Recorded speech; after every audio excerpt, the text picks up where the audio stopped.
caught it. I totally caught it. What? I was like,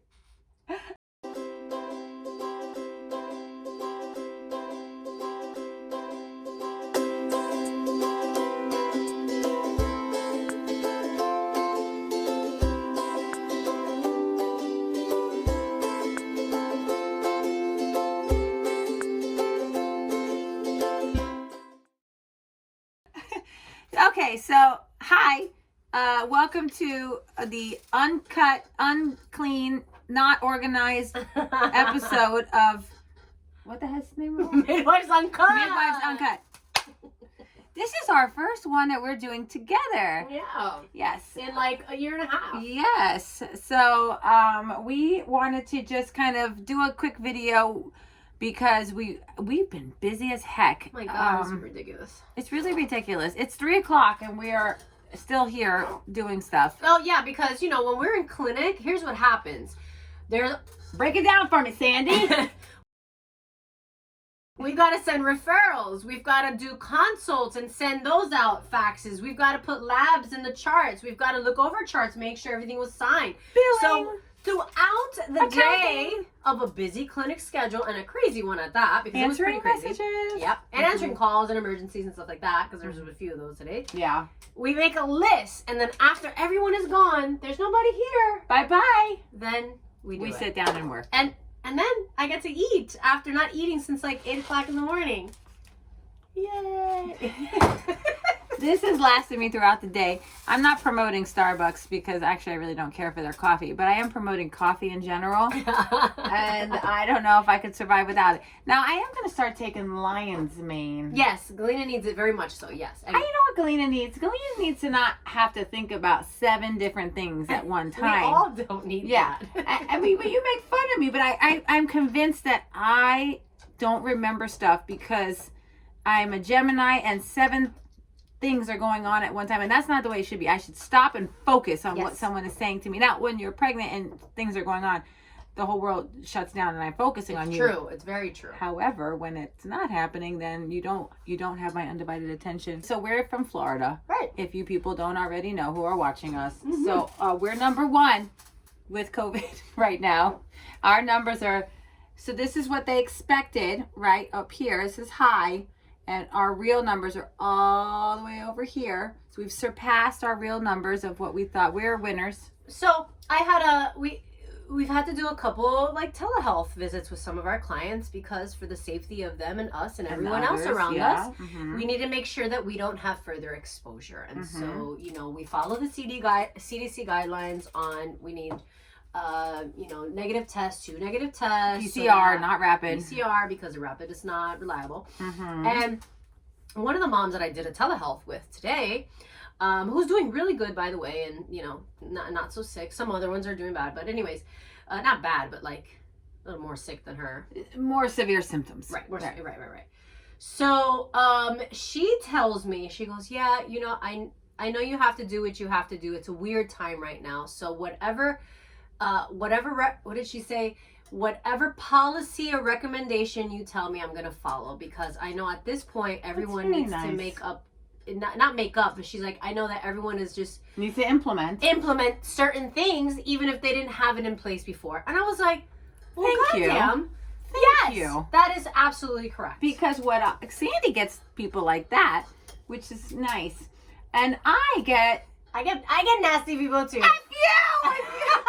Stupid policies. And I'm like, I'm sorry. I just want to be safe. Yes. And you and your baby safe. Yes. We are really trying our best to work around it.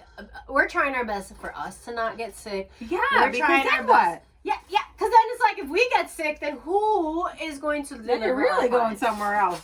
So you know, we try to tell our clients, listen, we have these policies in place. When COVID started, we had no policy in place. Right. Well, nobody and we were did, like really. Juggling and like, okay, we got to do this. No, let's try this. And we've figured it out, and it's been working. And thank God, knock on wood. Yes. So far, it's good. But like, not everybody likes it, and that's okay. You don't have to like it, but understanding that these policies and procedures are in place to keep everyone safe, and because we're a healthcare facility, We have to abide by them. And because this virus is so new, we don't know everything about it. Right. So that's another reason to be err on the side of caution versus not be as cautious and then have it be worse than what we all think it is, right? So I think those are some important things to be aware of. And to hold that respect for everybody is really gonna help, I think, but mostly for right now, we're just talking about us and what we need to do and what's going to be happening here at the birth center.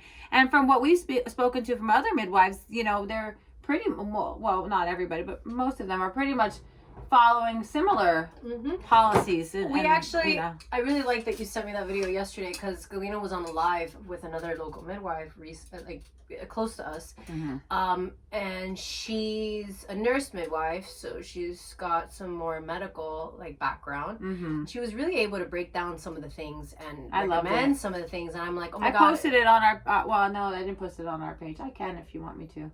I'm going to share it on the page. Yeah. We'll share it on our Facebook page so you guys can see. We'll put a link in the description so you guys can see it, because I think it's really helpful to know that there are things that we can do to manage if we have COVID, or to help the symptoms, or things to keep us safe, to know when it's time to go to the emergency room. Like I had a mom yesterday call me. She broke it down nicely, actually. She did, very clearly too, which is very nice. I had a mom call me yesterday and the fever was like 101. Really? You didn't tell me this? Yeah, but 101 is honestly... Oh, 101.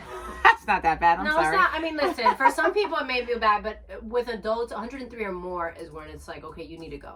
Yeah. But she was able to make it fluctuate. And that's the thing. What I explained to her was, your body has a fever for a reason. When you have a fever, it's your body's way of dealing with the virus or whatever it is that's causing you to have this fever. So it's not always a bad thing. Obviously, you want to feel comfortable, which is fine, but what's really nice, the video that we're going to put in the description below so that you guys can kind of watch that and have an idea of what we're talking about.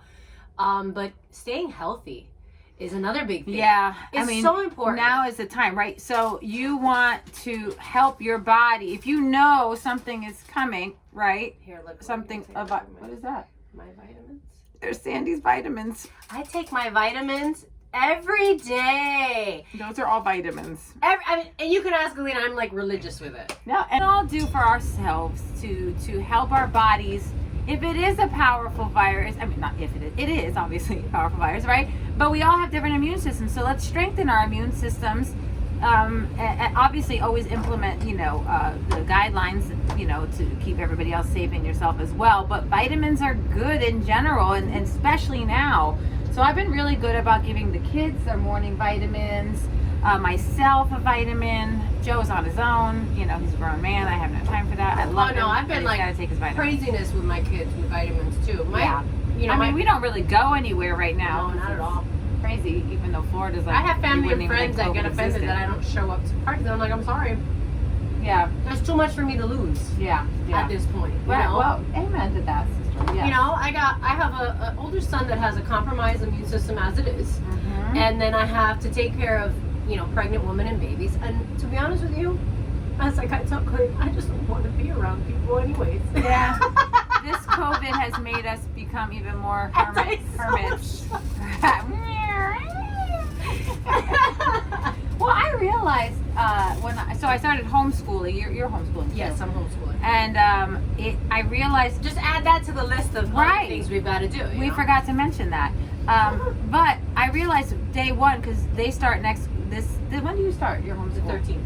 Okay. Wow. Really late. So. Okay. Because I'm taking a vacation. Right. Okay. That's what I thought. That's why. All right. So we started last week, and I couldn't even talk to anybody because I have a lot of kids too. So I'm it's not just one child that I'm homeschooling. I'm homeschooling 3, and then I have an older autistic one at home. So it's 4 people who need. And oh God, I can't. It's just I don't have time to talk to anyone. Also just took one of her oldest daughters to college, so I know that's a big factor in her emotional state too. She used to help me a lot. She was she was a pain in the ass, but the balance was that she helped me a lot. So now she's away in college, which is another worry because I don't know what she's doing over there. She's being careful, and So she living has her best life. She's living her best life. She better be living her most careful life is what she better be doing. And I sent her with vitamins, and she better be taking them. So, anyways, that's what's going on. COVID is driving us nuts, but let's all be careful. Let's stick to, following some guidelines that can help us hopefully get rid of this virus sooner. It'd be great. And then It'd be great to go back to a somewhat normal life. Yeah. Whatever. Although I don't is. know if I want people breathing on me much anymore. No, it's funny. I was talking about the masks are not bothering me because now I don't have to smell people's bad breath. This helps. I'm always afraid of my breath. You know that. I drink a lot of coffee. I feel like my breath is always stank. So this is. She says that because one mom told her. One mom in all the years said that that's all she remembered from her birth was Galena's coffee breath. That is traumatic for me as a midwife. So now, if I have a mom, and they love to come close to me, which I love, but now I'm like this. You're doing great. And she's here, and I'm like, you're doing so wonderful. Wonderful. Breathe. Yes, breathe. Remember that one mom who wanted us to breathe with her? Oh, God. I was like... But no, seriously, when it comes to the mask, I'm not mad about it. I don't, it's to each his own, but I don't smell people's bad breath. Do it. Honestly, even with a regular cold, I don't want your germs coming. If you're in a store and you sneeze, and it's not going in the air, it's staying in your mask. That's what. Kind of like a fart. That's right? two, rather. That's two. And then the other thing is, if, I have my mask on, you have your mask on, and somebody that I really don't want to talk to, you can't really tell who it is. So you can kind of get away with you can easily I didn't recognize you. You have the mask on. I'm so sorry. Now, another thing I'm always paranoid about is like something in my teeth and a booger. Mask covers it all. Bam. Now I just look pretty and puffy eyes. That's it. So I don't know what we're gonna call this video. This video is gonna be called Scatterbrain on the Fly. On the fly. Let's call just it on talk the fly. about everything that's going on and on our minds. Yes. So we will talk to you guys. And you can ask Galena, I'm like religious with it. No, and let me tell you something. I don't know if it's my camera or am I getting saggy old woman face? Do you see it? Oh my God, this is terrible. That's freaking not fair. It's a camera. Okay, I'm gonna cover it with my mask like this.